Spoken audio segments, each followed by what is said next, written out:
340 horsepower, all-wheel drive, 5.4 seconds to 100 kilometers per hour, around 5.2 seconds to 60 miles per hour.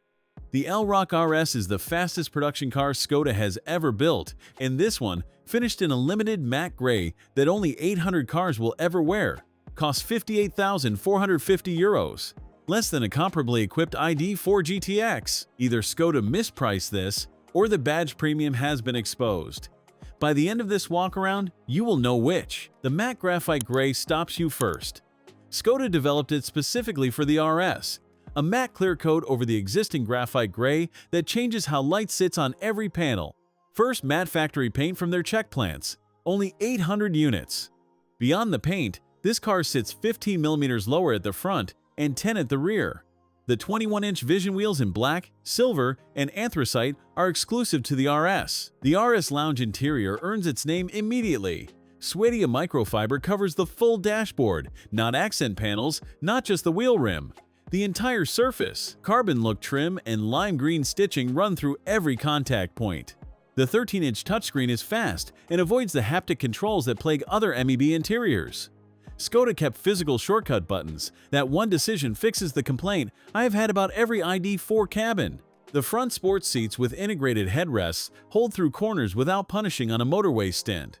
The driver gets a massage function as standard, wireless charging, 2 USB-C ports, and the head-up display with augmented reality, the option I would specify before anything else on this car. Rear legroom is generous, more than the Karoq this replaces. 2 adults sit comfortably behind a tall driver with their own climate zone and USB-C charging. 3 across is tight. 2 adults and a child seat is the realistic configuration, and it works without complaint.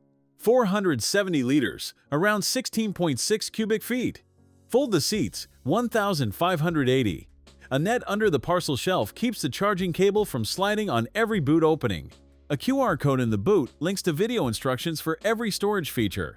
And an ice scraper built into the tailgate, the same detail found in a Rolls-Royce, included as standard. Small things designed by people who actually live with one of these daily. 545 Nm through all 4 wheels is the figure underneath all of this. And how it lands is next. 2 electric motors. The rear delivers 545 Nm. The front adds 134, combined 340 horsepower. And the way it arrives is not like a combustion engine building toward a peak. It starts there. The 84 kWh battery returns 524 km WLTP, around 326 miles. 185 kilowatts peak charging, 10 to 80% in 26 minutes. A coffee stop adds roughly 300 kilometers, around 186 miles. Real-world consumption sits closer to 20 kWh per 100 than the claimed 17.1. Realistic mixed range, 400 kilometers. Honest figures earn more trust than optimistic ones. 58,450 euros with the matte paint, 21-inch wheels, DCC adaptive chassis, max package, and 5-year, 100,000 kilometer warranty. The family bonus of 2,400 euros is already applied.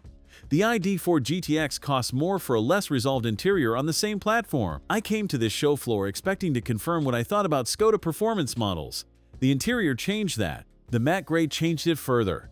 And the price made the German alternative harder to recommend with the confidence I used to carry. Whether that is your conclusion is your decision. But the evidence on this floor is not subtle. Thanks for watching. If you enjoyed this video, hit that like button and subscribe for more content just like this. Leave a comment below with your thoughts or questions. I read every single one. And don't forget to click the bell icon to get notified about my next upload. See you in the next video.